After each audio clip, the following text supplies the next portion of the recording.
மயிலே உனை நான் மயக்கவும் இல்லை, மனதால் என்றும் வெறுக்கவும் இல்லை.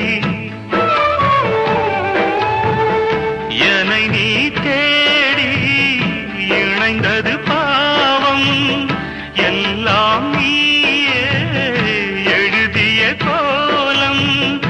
இந்த நிலை